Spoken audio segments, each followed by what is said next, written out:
होते हैं। सब ग्वाल बालों के साथ में ठाकुर जी नन्हे से गोपाल जी खेल रहे थे। मधुमंगल, श्रीदामा आदि ये सब तन सुखा, मन सुखा, धन सुखा, ये सब ठाकुर जी के सखा हैं। बहुत ध्यान से सुनो, ये सब सखा हैं ठाकुर जी के। एक दिन ठाकुर जी सब ग्वाल बालों के संग खेल रहे थे, सो ठाकुर जी का सखा श्रीदामा बीच खेल से ही जान लगो। ठाकुर जी बोले, अरे भैया कहां को जा रहे हो? लाला मैं तो अपनी ससुराल जा रहा हूं। ठाकुर जी तुरंत पहुंच गए श्रीदामा के पास, हाथ पकड़ लियो, बोले ससुराल जी कौन सा काम है भैया? ब्रजभाषा समझ में आ रही है? देखो भैया, आप सब लोग अधिकतर यहाँ अहीर समाज के लोग बैठे, आप सब लोग ब्रज से ही हो, आपके सब पूर्वज ब्रज के ही हैं। ब्रज भाषा तो समझ में आनी चाहिए, आपके द्वारिकाधीश की भाषा है। ठाकुर जी बोले, भैया ये श्रीदामा जे कौन सा गांव है? ससुराल। श्रीदामा बोलो, अरे बाबड़े ससुराल गांव ना होवे। बोले तो फिर का होवे ससुराल? बोले ससुराल होवे ब्याह एवे के बाद में एक नहीं दो घर है जाए, एक तो होवे अपनी मैया को घर, पिता को घर, और एक होवे पत्नी के मैया पिता को घर, वाकू के हैं ससुराल। ठाकुर जी बोले, तेरी बात मेरे पल्ले ना पड़ रही लाला। अरे ससुराल का होवे मुझको जल्दी बता। बोले, अरे ससुराल मतलब पत्नी को माई को। ठाकुर जी बोले, पत्नी जी पत्नी कौन होवे भैया? श्रीदामा समझा रो है, अरे लाला तू तो बड़ो भोरो है, नेक बड़ो है जाएगो तो तेरो ब्याह है जाएगो, तेरी पत्नी आ जाएगी। ठाकुर जी बोले, मेरी पत्नी आवेगी? बोले हम बे, तो फिर मेरो ससुराल कहां है? श्रीदामा बोला, मो का पता तेरो ससुराल कहां है? जब ब्याह होगा तब पता चलेगी तेरो ससुराल कहां है। अब तो ठाकुर जी हट करने लगे, बोले ना मेरो ससुराल बता, मेरो ससुराल कहां है? श्रीदामा बोलो, अरे अपनी मैया से जाके पूछ ले, तेरी मैया बता देगी तेरो ससुराल कहां है।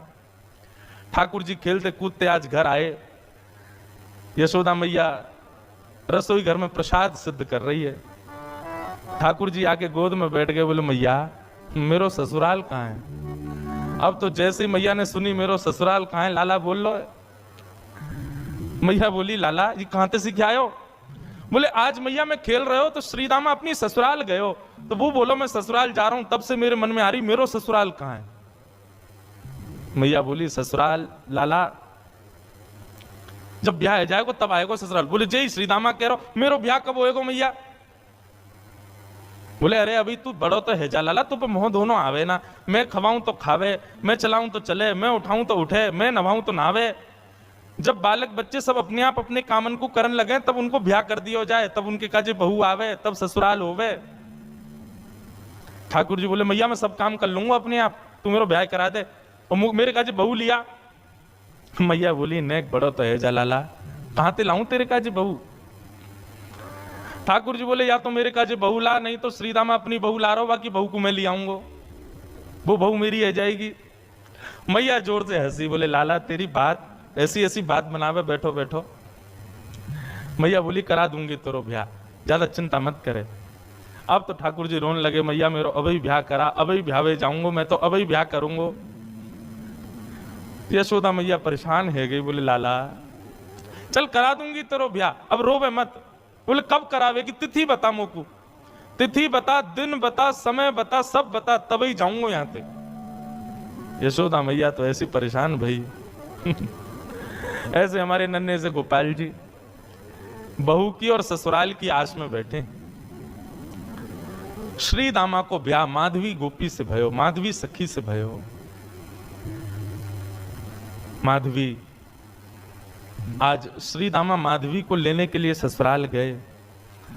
ससुराल से जैसे ही माधवी आने लगी, सुमैया ने पढ़ा दी माधवी और पढ़ा लिखा करके भेजी। बोले, देख तू अपने ससुराल जा रही है, जमाई राजा लेवे आए हैं, लेकिन ध्यान रखियो, याद रखियो, ससुराल में सबको सम्मान करियो, सबको आदर करियो, सबसे प्रेम से रहियो। मैया खूब सिखा पढ़ा के भेजी अपनी बहू को। लेकिन तेरे पति को एक सखा है, वाको नाम कृष्ण है, बस वहां से सावधान रहियो। क्यों मैया, वहां से सावधान क्यों रहूं मैं? बोले अरे मैंने सुनो है वो कन्हैया जाको अपना रूप दिखा दे, जाको एक बार अपनी तिरछी नजर से देख ले, वाको फिर गृहस्थ आश्रम गृहस्थ जीवन बर्बाद है जाए। वो फिर बई को देखते रहे, वाके रूप में कछु जादूगर है वो जाकू देख ले, वाकू अपना बना ले, फिर वो अपने पति को ना रहे वही को है जाए। मां की बात सुनकर के माधवी घबरा गई। बोले ऐसा कैसो है कि पति छूट जाए वासे? बोले यही मारे मैं कह रही हूं तू सब कछु करियो, लेकिन तू मुझको वचन दे के जा, वाह कृष्ण को अपना मुख मत दिखाइयो। चाहे तो कुछ जीवन भर घूंघट करके रहना पड़े, लेकिन कृष्ण को मुख मत दिखाइयो। माधवी बोली मैया मैं वचन दे के जा रही हूं, वह कृष्ण को मुख नहीं दिखाऊंगी। श्री दामा माधवी को लेकर के ब्रज जा रहा है। श्री दामा पहले ही माधवी से चर्चा करते आ रहा हो रास्ता भर। सो श्री दामा ने कही, बोली अरे सुन, ब्रज में अभी मैया मिलेगी, पिताजी मिलेंगे, सब मिलेंगे, सबके संग फिर बोलो मेरो एक सखा है कृष्ण, वाकू जब से मैंने बताई ससुराल के बारे में, ब्याह के बारे में, तब ते बड़ा उतावलो है, तो है सके वो तो से मिलवे आवे तो वाकू अपना मुख दिखाई दियो। मीराबाई ने जैसे ही कृष्ण को नाम सुनो महाराज, आदि माधवी ने जैसे ही कृष्ण को नाम सुनो, आधे रास्ता में ही घूंघट कर लियो। बोले वहां से ही तो बचवे के काजे मैया ने कही है, वहां को मुख नहीं दिखाऊंगी। बंधुओं, संसार में जिससे मुख छुपाना चाहिए हम उसको तो दिखाते हैं, और जिससे कभी नहीं छुपाना चाहिए उसी से छुपाते हैं। संसार के विषय भोग विलास आदि इन सबके आगे हम अपने आप को प्रत्यक्ष प्रस्तुत कर देते हैं, और ठाकुर जी की भक्ति, ठाकुर जी के भाव में सदैव गोपनीय रखते हैं, सदैव अपने आप को पीछे रखते हैं। ऐसा क्यों? कथा का नाम सुनकर के रसिक जन आते हैं, ठीक है, अच्छा आप लोग भी पधारे हो, पर यहीं कोई ऐसी लीला होने वाली होती जिसमें थोड़ा मनोरंजन हो तो भीड़ ज्यादा होती है। कथा ही तो है, मीराबाई के चरित्र तो सुनाएंगे, क्या करना सुन करके? नहीं, ठाकुर जी से संबंधी कोई भी बात हो उसमें तो बढ़ करके आगे आओ, बढ़ करके आगे भाग लो, उसमें चिंता मत करो। मीराबाई ने अपना मुख छुपा लियो। माधवी ने जैसे ही वृंदावन पहुंची बैलगाड़ी, सखान ने जाके ठाकुर जी को बता दी, अरे अरे लाला देख, श्रीदामा आगो, अपनी ससुराल से आगो, अपनी बहू लेके आयो है। अब तो ठाकुर जी व्याकुल है गए, बोले बहू आइए, मैं भी तो देख के आऊं कैसी बहू होवे, कहां तक कैसी ससुराल थे, कैसे आमे, कैसे कहा होवे। ठाकुर जी तो इतने उतावले हो गए महाराज, पहुंच गए बीच रास्ता में। अरे भैया श्रीदामा आ गए हो? बोले हाँ आ गए हो लाला। कहाँ है तेरी बहू, कहाँ बैठी है? बोले पीछे बैठी है। बोले अच्छा, मुख को मुख दिखाई दे। बोले तू देवर है, वो तेरी भाभी है, भैया खुद ही देख ले। जैसे ही रथ रुका, माधवी भीतर से सुन रही थी कि कृष्ण आ गया है। माधवी ने घूंघट कर लियो, आसपास सौल आदि और पड़ी, वो भी ऊपर से डाल नहीं, मुख मोड़ करके बैठी है, कहीं से भी मुख दिख नहीं जाए, एक अंग भी मेरो दिख नहीं जाए, मेरो पातिव्रत धर्म नष्ट नहीं है जाए। मेरी मैया ने मुझसे कही कि जो वाकु देख ले या वाकी नेत्रन में आ जाए वो कभी जीवन भर अपने पति की ना रह पावे, वाकु मुख नहीं दिखाऊंगी। ठाकुर जी भीतर पहुंच गए, श्याम सुंदर बैठे हैं सामने, और माधवी से कह रहे हैं, अरे श्रीदामा की बहू, नेक हमऊ तो दिखा, तेरा मुख कैसो है? अरे नेक दिखाए दे। मेरी मैया ने तो, मैंने तो मैया से कही मैं श्रीदामा की बहू ले जाऊंगा, मैं तो तू को ले जावे बारो, लेकिन मैया ने मुझसे कही है कि वो मेरा ब्याह कराई देगी। मैं तो ब्याह कर लूंगा, मेरी वो बहू आ जाएगी, लेकिन एक बार देखूं तो सही बहू होवे कैसी है, नेक दिखाए दे। मीराबाई तो और छुपावे, मुख नहीं दिखावे ठाकुर जी को। ठाकुर जी कभी पाम पकड़े सो इधर को है जाए, नेक ठाकुर जी बगल में आमे सो इधर को भाग जाए। खूब देर ठाकुर जी मनोहार करते रहे, लेकिन माधवी ने अपना मुख नहीं दिखाया। थोड़ी बहुत देर तो ठाकुर जी मनोहार करते रहे, जब माधवी ने मुख नहीं दिखाया सो ठाकुर जी बोले, देख तू मोसों अपना मुख छुपाए रही है, तो है ना पता मेरो मुख देखवे के काजे सब तरस हैं, सब तड़फ हैं। बड़े बड़े ऋषि महात्मा ज्ञानी हिमालय पर जाकर के तपस्या करें तब जाके मेरो मुख दिखे, और तेरे सामने प्रत्यक्ष बैठा हूं, हाथ जोड़ रहा हूं, पाम पर रहा हूं, तब वो अपना मुख नहीं दिखा रही है।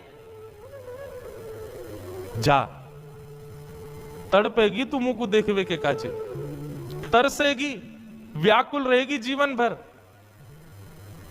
माधवी ने मानो ऐसा इशारा किया कि मोह देखवे की जरूरत ना है, मोह तड़पवे की जरूरत ना है, चले जाओ यहां से। ठाकुर जी निकल के बाहर आए, बोले अरे श्री दामा, मोह तो लगे तेरी बहू भेड़ी दिखे, बाकी आंख कमजोर, बाकी एक आंख ते काणी है। श्री दामा बोलो नहीं तो। बोले तो नाक टेढ़ी है, बोले नहीं तो। बोले होठ कटे हुए हैं, बोले नहीं तो। बोले दिखाई ना रही, ऐसे मुंह छुपा रही है जैसे कितनी कुरूपणी है। कोई बात ना श्री दामा, मेरी बहू आवेगी, मैं तो को नहीं दिखाऊंगा, ले जा अपनी बहू है। माधवी चली गई, अपने घर आ गई। लेकिन बंधुओं, गोविंद दामोदर स्तोत्र में कहते हैं ना, ग्रहे ग्रहे गोप वधू कदम्बा सर्वे मिलित्वा समवाप्य योग्यम पुण्यानि नामानि पठन्ति नित्यम गोविंद दामोदर माधवेति। ब्रज में तो और कुछ होता ही नहीं है, हर घर में केवल कृष्ण की चर्चा चलती रहती है। सुबह उठने से लेकर रात्रि सोने तक केवल कृष्ण कृष्ण कृष्ण। कृष्ण ने ऐसो कियो, कन्हैया ने ऐसो कियो, अरे आज तो नंद को लाला वहां घूम रहे हो, अरे आज तो नंद को लाला वहां डोल रहे हो, सब जगह यही चर्चा। अब माधवी सोचे इन पे और कोई बात ही नहीं है, अगल बगल की सब गोपियां, पूरे घर गृहस्थी की कोई बातचीत नहीं, बस पूरे दिन वो नंद को लाला ऐसो करे, नंद को छुरा ने आज तो ऐसो कियो, अरे आज तो माने ऐसो कियो, पूरे दिन वही की चर्चा। अब माधवी कहे किससे, अपनी सास से कहे, अगल बगल की गोपियों से कहे, बोले तुम लोगन पे और कोई बात ना है, कभी बैठ जाओ, कहीं चले जाओ, 24 घंटा या कृष्ण कृष्ण कृष्ण कृष्ण वही की चर्चा करते रहो, और भी तो कई बातें गृह गृहस्थी की कर लो भैया, ये 24 घंटा कन्हैया। एक गोपी बोली, अरे ये नई नई आई है का अभी ब्रज में? बोले हम बे अभी नहीं आई है। वो कितने दिन आए गए? बोले 3 दिन आए गए। वो 3 दिन आए गए, एरी गोपी, एरी माधवी, तेने कन्हैया देखो अभी तक, या कन्हैया की दृष्टि पड़ी तो पे? माधवी बोली, मैं नहीं दिखाऊंगी वाकू अपना मुख, मेरी मैया ने मनाई करके भेजो कि वाकू मुख दिखावे से यही स्थिति है जाए जो तुम लोगन की, अपनी पति की चर्चा ना करो, वह नेक से कन्हैया की चर्चा कर रही हो, मैं तो ना दिखाऊंगी वाकू मुख। गोपियां सब बोली, यही मारे तेरे मुख से वाक्य काजे ऐसे दुर्वचन निकलने हैं, अभी तेने वाको मुख देखो ना है, अभी तेने वाको रूप देखो ना है, यही मारे ऐसे बोल रही है। अरे जाद ना वो छवि दिख जाएगी ना, जाद ना वो मोहनी मूरत सांवनी सूरत तेरे चित्त में बस जाएगी ना माधवी, तू भी हमारी तरह वही की चर्चा करेगी। माधवी मन में सोचती भी है, ऐसा कहा है वाक्य रूप में जो और कोई चर्चा ना आवे चित्त में। बंधुओं, अष्ट सखा गाते हैं, सबने गाया, किसने नहीं गाया? कैसो है ठाकुर जी को रूप? श्री कुंभनदास जी कहते हैं अपने एक पद में,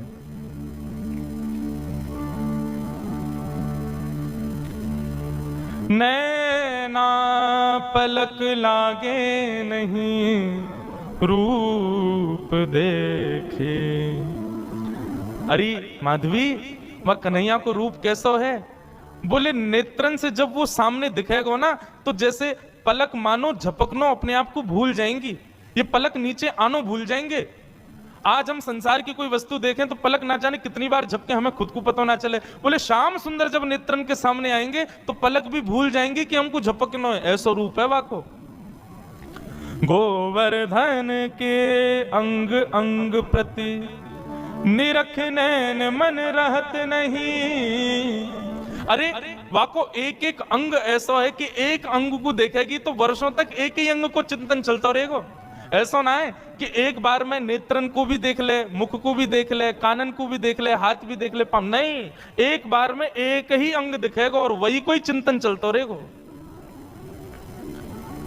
कहरी कहो कछु कहत न आवे, चुत चुरायो वे मांग दही। कहा कहूं, वाक्य रूप को वर्णन ना कर सकूं। माधवी बोली, ऐसो काय वाक्य रूप में?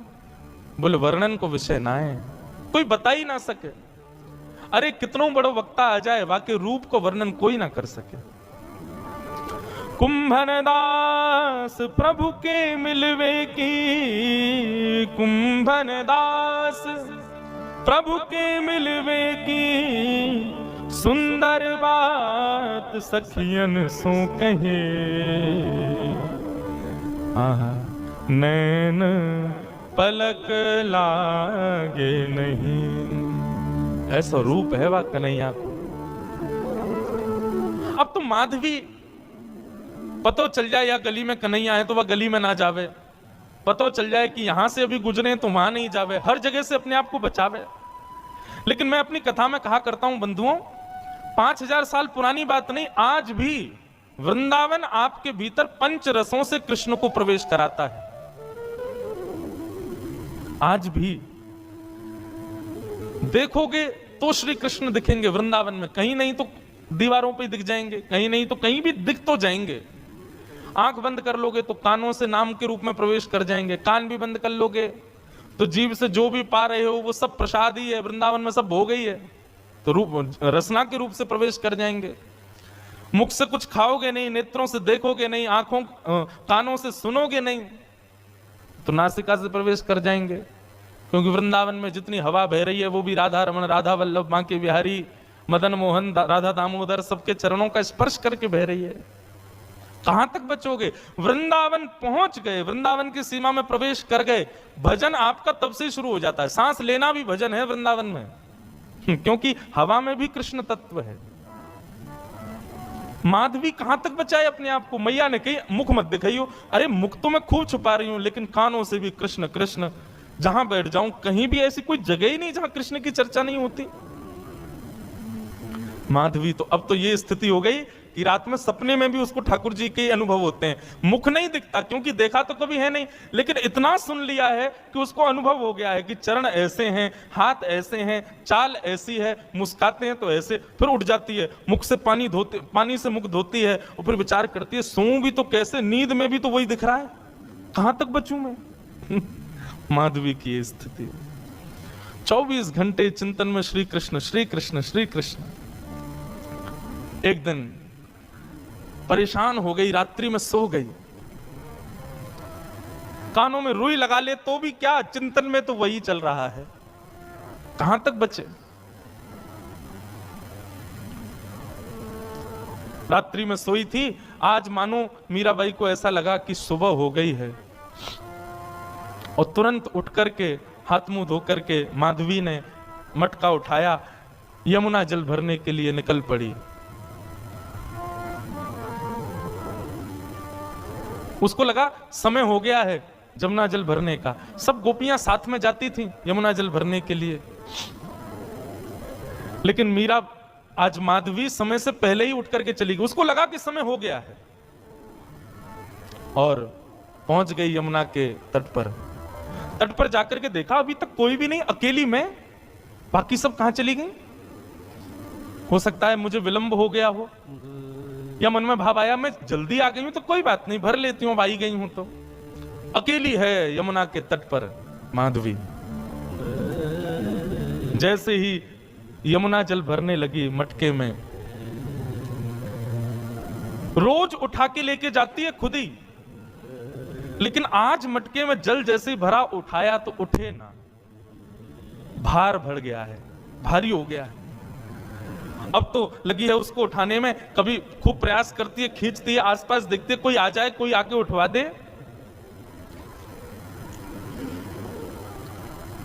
इतने में ही बांकी अदा से अपनी चाल चलते भये, त्रिभंग लली श्याम सुंदर, कमल कटाक्ष नेत्र हैं, सुंदर दंतावली, चंदन की सुगंधी से आच्छादित करते हुए मार्ग को पहुंच गए यमुना के तट पर। माधवी आसपास देख रही है, कोई दिखे तो आवे, उठवावे। तभी दृष्टि पड़ी श्याम वर्ण नन्हे से श्याम सुंदर छोटो सा बालक। माधवी ने देखा तो था नहीं उनको, देख करके लगा अरे पता ना कौन सी गोपी को छोटो सा सुंदर सा बालक सवेरे सवेरे जमुना के तट पर घूम रहा है। मीराबाई ने तुरंत आवाज दी, अरे ओ लाला, अरे ओ भैया, ने अयो इतको अयो। ठाकुर जी कूदते फांदते अपनी चंचल अदा से कभी यहां देखें कभी वहां देखें, ऐसी मधुर मुस्कान उनकी, पहुंच गए माधवी के पास। एक बार को तो मानो जैसे देखती ही रह गई माधवी, लेकिन मन में ये एक बार भी नहीं आया कि ये वही तो नहीं है जिससे बचना चाह रही हूं। नन्नो सो बालक है, चंचल सोया को बदन है, जरूर कोई गोपी को छोरा होगो। मटकी रखी है और माधवी ने कही, अरे लाला तूने किए जल की भरी, यमुना जल की भरी मटकी ने उचाए दे, मुंह पे उठना ही रही है, बहुत भारी है गई है। ठाकुर जी इशारों करके बोले हाँ मैं उठवाए दूं। अब भाई जैसे मीराबाई माधवी उठाने लगी, ठाकुर जी ने अपनी दोनों भुजान को वहां में मानो जैसे एक भाव जैसा दियो, सोई मटकी उठ गई। अब मटकी तो उठी, ठाकुर जी नेक से नेक उठा के इतनी ऊपर तक कर देते, लेकिन ज्यों ज्यों मटकी उठाई ठाकुर जी त्यों त्यों लंबे रहते चले गए और बिल्कुल मीराबाई के सन्मुख खड़े है गए। ऊंचाई करके जैसे ही मटकी शीश पे धारण कराई, शीश पे मटकी धारण करते ही माधवी ने अपने नेत्रन से सामने देखो, और जैसे ही सामने देखा, आहा वरहा पीडम नटवर वपुः कर्णयो कर्णकारम विभ्रदवास कनक कपिसं वै जयंतीं चमालां रंध्रान वेणु वधर सुधया पूरयन गोप वृंदै वृंदारण्यम स्वपद रमणम प्राविशद गीत कीर्ति। दोनों भुजा से मटकी पकड़ रखी है, नेत्रों से सामने श्याम सुंदर को देख रही है, मुख खुला हुआ है, प्रश्वेत के बिंदु माथे से नीचे गिर रहे हैं और अचेत अवस्था में मीराबाई उनके रूप को देख रही है, माधवी उनके रूप को देख रही है। ठाकुर जी के नेत्र ही तो खतरनाक है सबसे ज्यादा। एक बार दृष्टि पड़ जाए तो फिर कोई और के रह नहीं पाओगे। मेरे मन में बंधुओं आता है कि हम ठाकुर जी के दर्शन करके पुनः सहज इसलिए हो जाते हैं क्योंकि हमने उनको देखा, उन्होंने अभी हमको नहीं देखा। कभी ठाकुर जी ने यदि हमको देख लियो ना तो एक बार उनके सामने जाके फिर सहज नहीं हो पाओगे, फिर अन्यत्र कहीं मन लग नहीं पाएगा। मीराबाई माधवी अचेत खड़ी है, ठाकुर जी से जितनो बचनो चाह रही, ठाकुर जी ने उतने सबरे अपने बाण मार दिए, नेत्रन से कटाक्ष मार दी, मधुर मुस्कान कर दी, अपने रोम रोम को दर्शन कराई दियो। महाराज अब तो माधवी की स्थिति एक जड़वत कोई मूर्ति जैसे खड़ी रहती है, ऐसे खड़ी है। गोपियों ने एक ही दिन पहले ही बताया था कि वो दिख जाता है तो क्या होता है, वही हो गया। अब ठाकुर जी तो अपने सैन चला करके वहां से भाग गए। समय हुआ उन गोपियों के आगमन का जो यमुना जल रोज भरती थी। जैसे ही आई, आकर के देखा अचेत अवस्था में अभी भी ऐसे ही खड़ी है माधवी।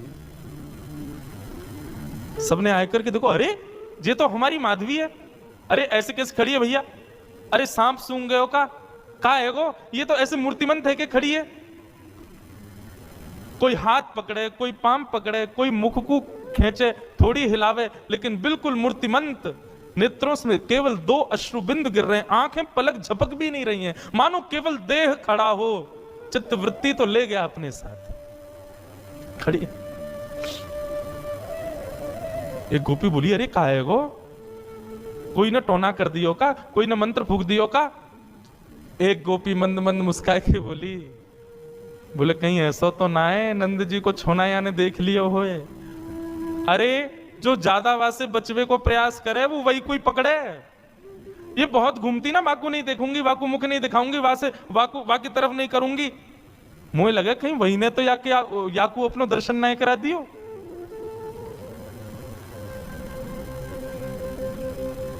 एक गोपी यमुना जल भर के लाई और जल का छिड़काव, खड़ी हुई है मीराबाई, ऐसा नहीं अचेत पड़ी है, सांस भी चल रही है, नेत्र भी खुले, बिल्कुल सचेत है, बस मूर्तिमंत है।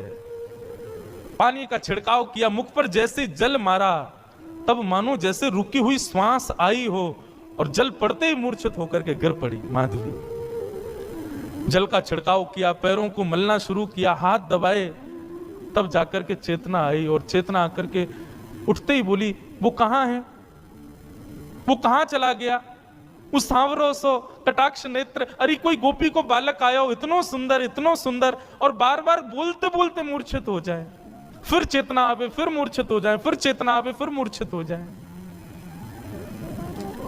सब गोपियां चिंतित नहीं मुस्कुरा रही हैं। अब जैसे ही माधवी चेतना में आई, आते ही बोली, तुम सब मुस्कुरा रही हो, मेरी स्थिति तो देखो, मुझको ज्वर चढ़ रहे हो है, मुझसे चलो ना जा रहो, मुझसे उठो ना जा रहो, मेरी स्थिति ऐसी क्यों हो रही हो, तुम सब मुस्कुरा रही हो। तब एक गोपी बोली, तेने कोई और को लाला ना देखो, तू जैसे बचवे को प्रयास कर रही ना, वही आयो तेरे पास, वही नंद नंदन, वही श्याम सुंदर, वही हमारी यशोदा जी को लाला, वही तेरे खसम को मित्र कृष्ण, वही आयो।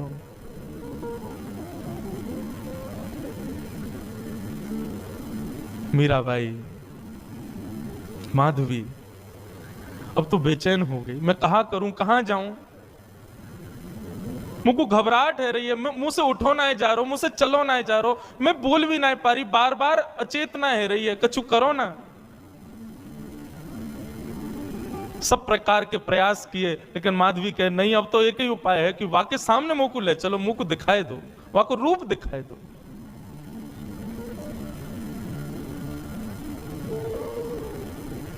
बंधुओं, कृष्णदास जी सही कहते हैं,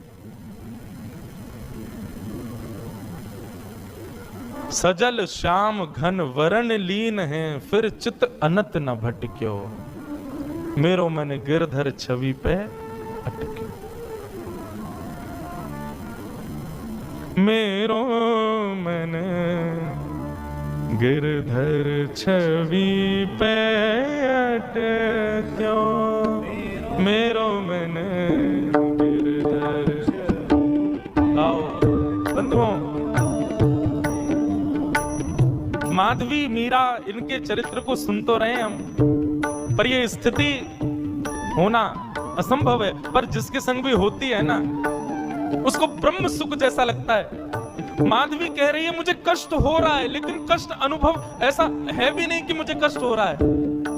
सांसारिक देह की स्थिति पूछो तो मैं कष्ट में हूं, पर मेरी अंतरात्मा से पूछो तो मैं ब्रह्म सुख में हूं, मुझे आनंद आ रहा है, मुझे छेड़ो मत, रहने दो इसी अवस्था में। ऐसी स्थिति हो गई माधवी की। मेरो मन गिरधर छवि पे अटक्यो, मेरो मन गिरधर छवि पे।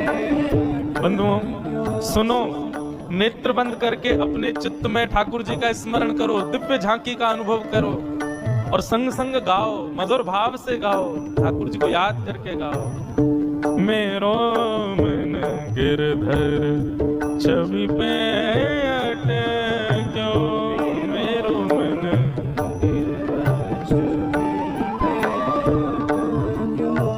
मेरो मन गिरधर छवि पे अटक्यो, मेरो मन गिरधर छवि पे।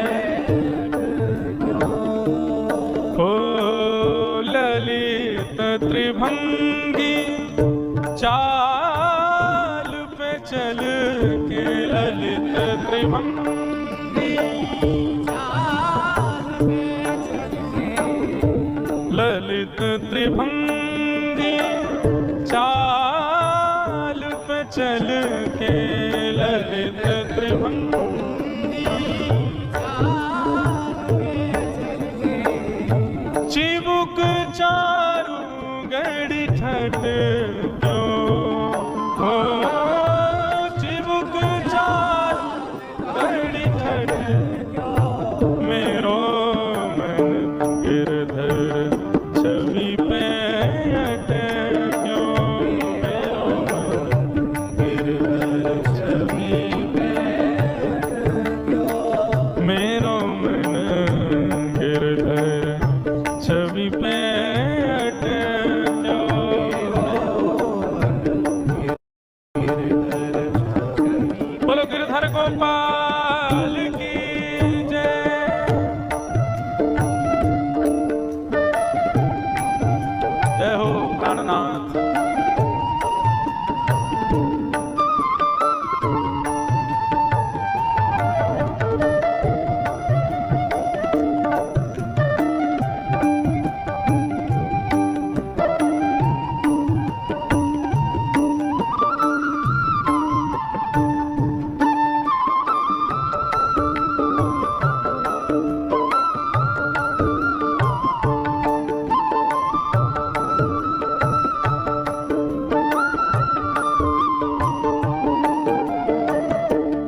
लाल की जय।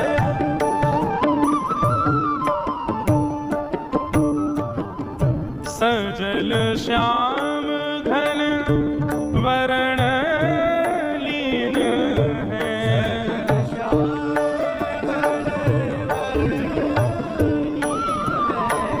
सजल श्याम घन वरण लीन है।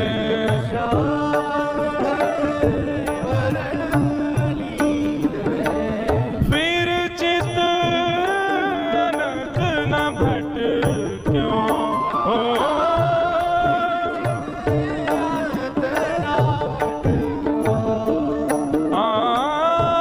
फिर चित अनंत न भट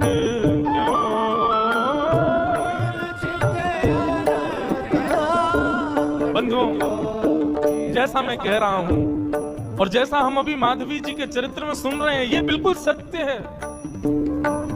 ठाकुर जी यदि चित्त में एक बार विराज गए, ठाकुर जी ने यदि हमको दृष्टि से कभी देख लिया, फिर चित्त अनंत न भटक्यो, फिर चित्त कहीं और लग ही नहीं पाएगा। इसलिए भैया हाथ जोड़ के प्रार्थना, या तो भगवत प्राप्ति के मार्ग पर बढ़ना नहीं, और यदि भगवत प्राप्ति के मार्ग पर चलने लगो तो इस बात को पहले ही समझ लीजिए कि फिर संसार के नहीं रह पाओगे, संसार में किसी वस्तु को अपना नहीं पाओगे। आप चाहो कि संसार भी आपका रहा आए, ठाकुर जी भी आपके रहे आए, नहीं हो पाएगा। प्रेम लक्षणा भक्ति के पथ के अनुगामी बनोगे तो एक को तो छोड़ना पड़ेगा, या तो ठाकुर जी को छोड़ो या संसार को छोड़ो। फिर चित्त अनंत न भट क्यों हो। फिर चित्त मेरो मन गिरधर छवि पैठ क्यों। मेरो मन गिरधर छवि, ओ मेरो मन गिरधर छवि पैठ क्यों। मेरो मन गिरधर छवि। कृष्णदास जी कहते, माधवी अब पूछ रही है मैं क्या करूं। मैंने तो बहुत रोका, बहुत बचाया अपने आप को कि उसके सामने कभी ना पड़ूं, लेकिन मेरा ब्याह भी तो ब्रज में हुआ ना, जहां कानों से, आंखों से, नाक से, जीभ से, त्वचा से, सब जगह से कृष्ण ही जाता है भीतर। मैं कहां तक रोकूं खुद को। और जब अब आ चुका है भीतर, जब वो चित्त में बैठ गया, तो अब मैं क्या करूं। मेरे बस में नहीं अब कुछ भी। लगन लगी घनश्याम की जाए, लगन लगी। ये नारायण दास जी का पद है, नारायण दास जी का पद है, बहुत सुंदर पद है। वे कहते हैं एक बार जिसको ठाकुर जी की लगन लग जाती है, लगन लगी घनश्याम की जाए, लगन लगी।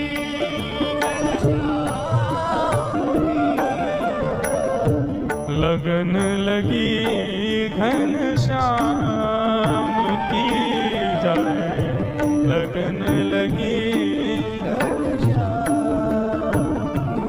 कृष्णदास जी कहते हैं एक बार लगन यदि लग गई ठाकुर जी की, फिर संसार के नहीं रह पाओगे, तो फिर करें क्या। फिर क्या उपाय है। एक ही उपाय है, कृष्णदास किए प्राण न्योछावर।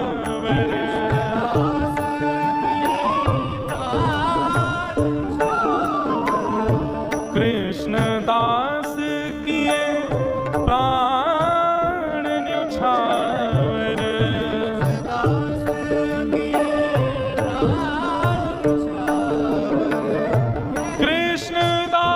कृष्णदास किए प्राण न्योछावर।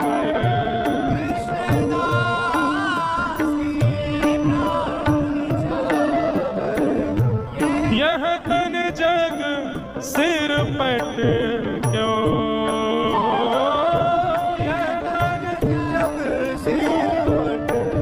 ओ मेरो मन गिरधर छवि पैठ क्यों। मेरो मन गिरधर छवि पे क्यों मेरो मन गिरधर छवि पे गिरधर छवि पे क्यों छवि पे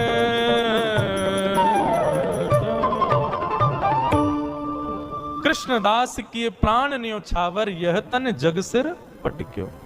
इसका मतलब क्या है? मतलब प्राण त्याग दें अपने? नहीं। कृष्णदास किए प्राण न्योछावर का मतलब जीवन न्योछावर। अब जीवन की हर स्थिति ठाकुर जी को अर्पित करो।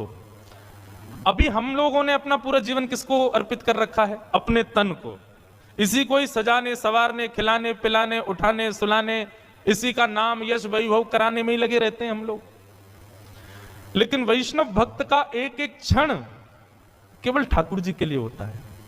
इसलिए मैं पहले ही टर्म्स एंड कंडीशंस बता दूं, या तो इस भक्ति के मार्ग के अनुगामी बनना मत, बनो तो इस बात को पहले ही समझ लेना कि संसार की फिर कोई क्रिया नहीं कर पाओगे। मीराबाई का चरित्र मनोमंथन के लिए सुनिएगा, मनोरंजन के लिए नहीं। कहीं मीराबाई का चरित्र हृदय में घर कर गया तो फिर संसार के नहीं रह पाओगे आप। जो मैं बीच में पंक्ति छेड़ रहा था, मीराबाई की स्थिति क्या है? पद में कहते हैं, भजन तो भूल जाओ, 4 दिन पद ही सुनो। क्या कहते हैं? नारायण जी का पद है, लगन लगी घन श्याम की जाए, लगन लगी घन श्याम की जाए, लगन लगी घन श्याम। स्थिति क्या होती है?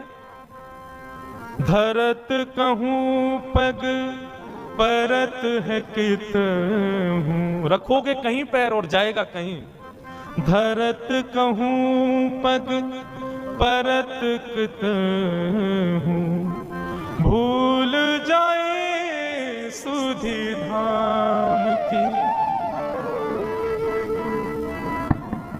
छवि निहार नहीं रह सार कछु, छवि निहार नहीं रह सार कछु, धरि पल निस दिन जाम की जाए, लगन लगी घन श्याम की जाए, लगन लगी घन श्याम की। बंधुओं, ठाकुर जी कुछ रूपों से आकृष्ट करते हैं। 5 रस तो प्रमुख हैं, रूप, रस, स्पर्श, गंध और शब्द। जरूरी नहीं है कि कथा से ही आपका चित्त पकड़ा जाए, लेकिन एक बात समझिएगा, कथा से ठाकुर जी के नहीं हो पाए तो बाकियों में संशय हो सकता है कि बाकियों से ठाकुर जी के हो पाओगे। या तो ठाकुर जी का रूप देख करके आप उनके आसक्त हो जाओगे, या तो ठाकुर जी के रसयुक्त कीर्तन पद को सुन के उनके हो जाओगे, या तो ठाकुर जी के या ठाकुर जी के वैष्णवों के स्पर्श से उनके हो जाओगे, या ठाकुर जी की सुंदर गंध यानी कि उनके अनुभव से उनके हो जाओगे। लेकिन रूप, रस, स्पर्श, गंध ये चारों तब तक सार्थक नहीं होंगे जब तक शब्द से उनके नहीं होंगे, मतलब कथा से उनके नहीं होंगे। माधवी के साथ क्या हुआ? 24 घंटे ब्रज में कृष्ण की चर्चा चलती रहती है, तो ना चाहते हुए भी कृष्ण चिंतन जा रहा था चित्त में, कृष्ण की कथा प्रवेश कर रही थी चित्त में, चित्त में कथा ने प्रवेश किया, तब रूप ने आकृष्ट किया। कथा पहले आएगी जीवन में, और माफ कीजिए जिसके जीवन में कथा ने प्रभाव नहीं किया ना, वो उसके सामने ठाकुर जी खड़े भी हो जाएंगे तो भी उसका कुछ नहीं होगा। कथा प्रथम आसक्ति है। आपके श्री रुक्मणी जी ने जब द्वारिकाधीश को पत्र लिखा, क्या कहा कि श्रुत्वा गुणान भुवन सुंदर शृण्वताम ते। श्रुत्वा गुणान, मैंने आपको सुना है, और जब से सुना है तब से आपसे प्रेम किया है। मतलब बिना सुने प्रेम नहीं हो सकता। कई लोग कहते हैं महाराज जी तीर्थ दर्शन करा दो, हमको प्रसाद पवा लो, कुछ भी करा लो, कीर्तन में नचा लो, कथा सुनने की मत कहो। तो मेरे मन में आता है इस जन्म में तो ठाकुर जी तुझको कभी नहीं मिलने वाले, तू कथा से तेरे में रति नहीं है, कथा से तुम्हारे अंदर हृदय में प्रीति नहीं है, तो चाहे तुम कितने भी साधन कर लो। श्रीमद् भागवत में लिखा श्रम एव ही केवलम, यदि आप सारी क्रिया करते हो लेकिन कथा से रुचि नहीं है तो आपके द्वारा की गई समस्त क्रियाएं श्रम है। आहा, मीराबाई, माधवी, अब स्थिति हो गई, धरती कहीं है, पैर जाता कहीं है, चलती कहीं है, बैठती कहीं है, सोचती कुछ है, करती कुछ है। जित मुंह उठे तित ही धावे, मतलब जहां मुख घूम जाता वहीं को दौड़ने लग जाती हैं। वो खड़े श्याम सुंदर, मुख यहां घूम, अरे वो खड़े श्याम सुंदर। जित मुंह उठे तित तित ही धावे, सूरत न छाया धाम की, स्तुति निंदा करो भले ही, मेड़ तजी कुल जाम की। अब चाहे कोई मेरे भाव की प्रशंसा करे या कोई मेरे भाव की निंदा करे, मुझे उससे कोई मतलब नहीं। अरे तू तो पागल है, तू तो ऐसी है, तू तो वैसी है, कोई बात नहीं। अरे ये तो परम भक्त है, परम वैष्णव है, तो प्रशंसा सुनने से ज्यादा अच्छा भी नहीं लगता, और कोई बुरा कहता है तो बुरा भी नहीं लग रहा है। ऐसी स्थिति हो गई। नारायण बौरी भई डोले, नारायण बौरी भई डोले, रहू न काहू काम की जाहे, लगन लगी घन श्याम की जाए, लगन लगी घन श्याम। हम किसी काम के नहीं है, आपको पता है। हमारी माता जी, हमारे परिवार के लोग हमसे इसलिए दुखी रहते हैं, बोले इससे केवल कथा करना आता और कुछ नहीं आता इसको। हम जब, वैसे तो घर जाने का अवसर नहीं मिलता, 2-3 महीना कथाओं में ही रहते हैं, लेकिन जब घर जाते हैं तो घर के काम माता जी कहते हैं ये भी देखो, वो देखो, भैया इतने दिन में आए हो, ये देखो, तो वो सब होता ही नहीं है। बस कथा करा लो, ठाकुर जी की सेवा करा लो, उत्सव करा लो, इसके अलावा कुछ और करने को कहोगे तो हम बिल्कुल अंगूठा छाप हैं हर चीज में, हमसे कुछ नहीं हो सकता। और यही स्थिति है बंधुओं। यदि आप संसार के और किसी काम के रह गए तो समझो अभी ठाकुर जी के भय नहीं। माधवी की स्थिति ऐसी हो गई। लगन लगी घन श्याम की जाए, लगन लगी घन श्याम। व्याकुल हो गई माधवी, गोपियों से कहने लगी मैं तुम्हारे हाथ जोड़ूं, पैर पूजूं, मुझे नंद नंदन के पास ले चलो। बंधुओं, यह हमारे ब्रज साहित्य की कथा है। ब्रज की कोई गोपी जब उसको ठाकुर जी का दर्शन करना होता था तो क्या करती थी? यमुना जल भरने जाती और चलते चलते धूप का बहाना लगा के कि धूप में चक्कर आ गए और चक्कर खा के गिर जाती, और फिर उस पर जल डालो, औषधि पिलाओ, किसी से ठीक नहीं होती। तब 2-4 गोपी जाती ठाकुर जी के पास, बोले एक गोपी बेहोश हो गई, चलो। ठाकुर जी आते फिर, और ठाकुर जी आकर के वाक्य कान में आकर के कहते चल रही गोपी जल्दी खड़ी है, जा मैं आ गए हो। सोई गोपी चेतना में आ जाती, ठाकुर जी को देख लेती, ठीक हो जाती। ठाकुर जी वैद्य बन गए, वैद्य राज। गोपियों की चिकित्सा करते हुए घूमते हैं। एक बार एक गोपी की मैया बोली, बोले ये लाला बड़ो कान में कहा बोले, सबरी गोपी उठ के खड़ी है जाए। एक बार वो वृद्ध गोपी ने विचार किया आज मैं बीमार होके देखूं, मैं देखूं कहा बोले कान में। उसकी भावना तो कुछ थी नहीं, ठाकुर जी के प्रति प्रेम तो था नहीं। ऐसी चलती चलती हाय राम गिर गई करके बेहोश हो गई। गोपी बोली अरे बेहोश हो गई है सासू माँ, कन्हैया को बुलाओ। ठाकुर जी आए, ठाकुर जी आके देखते ही पहचान गए, बोले भाव नहीं है, जबरदस्ती पहचान करना चाह रही है कि मैं कान में क्या बोलता हूं। ठाकुर जी आए, आकर के पहले नब्ज उठा के देखी, बेहोश थोड़ी थी, चेतना में थी, वो तो सुनना चाह रही थी, कान में मंत्र क्या बोलते हैं ये। ठाकुर जी ने पहले नब्ज देखी और फिर वो जो पड़ी थी उसकी बहू से बोली, अरे तेरी सासू तो बहुत बीमार रह गई है, या को तो बड़ो वालो मंत्र देना पड़ेगा। बोले कहा, बोले मंत्र से काम ना चलेगो, या के काजे तो नीम तोड़ के लाओ और नीम को कंडा में जला के नीम को धुआं करो, वहां में लाल मिर्च डालो, वो या की नाक पे लगाओ, तब ठीक होएगी। इतने में सास उठ के खड़ी है गई, मैं ठीक है गई लाला, है गई ठीक, तेरे फार्म पूजू बस, अब कचू ना चाहिए। श्याम सुंदर ऐसे गोपियों की चिकित्सा करते हैं, लेकिन आज जब माधवी की स्थिति ऐसी भाई, गोपियां गई, बोले लाला एक नई गोपी आई है, अचेत पड़ी है, लाला एक बार दर्शन दे दे। बोले कहा नाम है बाको? माधवी। अरे अपने श्रीदामा की बहू। भगवान बोले वो बहू? बोले हाँ। वो ससुराल ते आई का है? बोले हाँ वही। वाकू तो अपना मुख नहीं दिखाऊंगा, अरे बड़ी इतरा रही, मैं बात से पाम पूछ रहा हूं कि अपना मुख दिखाए थे, मुंह को दिखाया हो नहीं मैंने, पड़ी रहने दो, मैं ना आऊंगा वाक के पास। वाकू तो मैंने वचन दिया है कि वो तड़पेगी मेरे रूप को देखवे के काजे। ठाकुर जी नहीं गए माधवी से मिलने, क्योंकि ठाकुर जी चाहते थे कि यह विरह वेदना कलयुग में प्रेम लक्षण बन के जन्म लेगा, इसलिए विरह देना पड़ेगा। जब बीज में से एक स्वस्थ वृक्ष को जन्म देना होता है ना, धूप की ताप में रखना पड़ता है।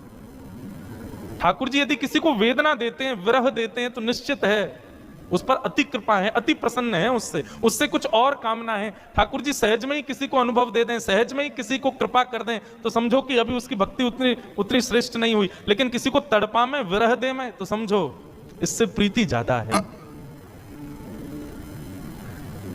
व्याकुल माधवी, तभी प्रसंग आया गोवर्धन लीला का। इंद्र के मान को मर्दन करने के लिए भगवान श्री कृष्ण ने जब गोवर्धन पूजा का कार्य रखा, सब ब्रजवासी गए, गोपियां गई, अरे माधवी वैसे तो कन्हैया आवे ना है, लेकिन आज सब ब्रजवासी जा रहे हैं, आज तो को कन्हैया जरूर दिख जाएगा, चल। माधवी भी गोवर्धन गई है, लेकिन बंधुओं उसकी दृष्टि में पता नहीं क्या हो गया, उसको सब दिख रहे हैं लेकिन ठाकुर जी नहीं दिख रहे। गोपियों से कहे कहीं दिखे श्याम सुंदर? बोले वो तो घूम रहे सामने, देखे तो ठाकुर जी ओझल हो जाएं, ठाकुर जी कहीं छुप जाएं, मानो कोई लता पत्र अपने आप आगे आ जाए, बाधाएं अपने आप खड़ी होने लगी और त्यों त्यों व्याकुल हो गए माधवी। 56 भोग के बाद जब इंद्र ने अपने मान के प्रभाव से जब मेघ वर्षा की, त्राहिमाम त्राहिमाम करके सब ब्रजवासी दौड़ने लगे, तब नन्हे से बाल कृष्ण ने 7 कोस लंबे चौड़े गिरिराज पर्वत को अपने बाम हस्त की कन्नी उंगली पर धारण कर लिया। सब ब्रजवासी जाकर के गिरिराज पर्वत के नीचे खड़े हो गए, माधवी भी वहीं खड़ी थी। गोपियों से बोली, मैं प्राण हाथ जोड़ूं तुम्हारे, एक बार मुझे दृष्टि गोचर करा दो, एक बार उसका दर्शन करा दो बस।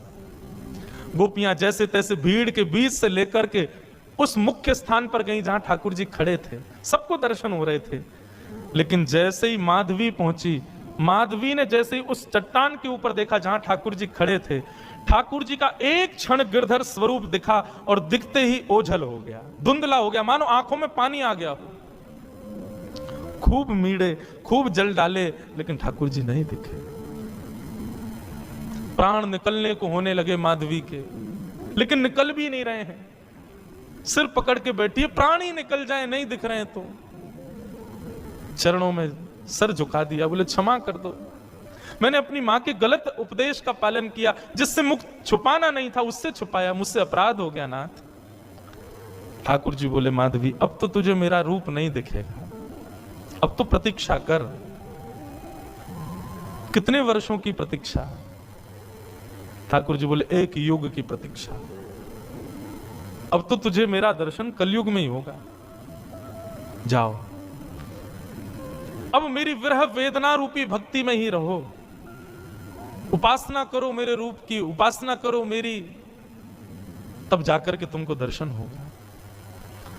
माधवी का फिर उसके बाद जीवन केवल नेत्र बंद करके साधना युक्त रहती है, रोती है, विलकती है, लेकिन ठाकुर जी नहीं दिखते उसको। ब्रज की गोपियां भी कभी कभी माधवी के ऊपर तरसती हैं कि बताओ हम कितनी सौभाग्यवंत हैं कि हमको दिख जाते हैं, इसको दिखते ही नहीं है। सब आकर के रूप बताती हैं। आज श्याम सुंदर ने ऐसी पाग पहनी है, ऐसे वस्त्र पहने हैं, ऐसे, उन्हीं का ही चिंतन करके माधवी अपना जीवन यापन करती है। और इसी प्रकार सुन सुन करके ठाकुर जी की रूप माधुरी का अपने जीवन यापन करते हुए अपने प्राणों का परित्याग किया माधवी ने। और वही माधवी की दिव्य चेतना इस आभा मंडल में भ्रमण करती रही। कलयुग प्रारंभ हुआ है और कलयुग में भी जब भक्ति शतक, भक्ति काल जब आया, तब भारत की राजस्थान की भूमि, और उस राजस्थान की भूमि में भी मेड़ता में भी परम गौ भक्त, परम संत भक्त, परम ब्राह्मण निष्ठ राव दूधाजी के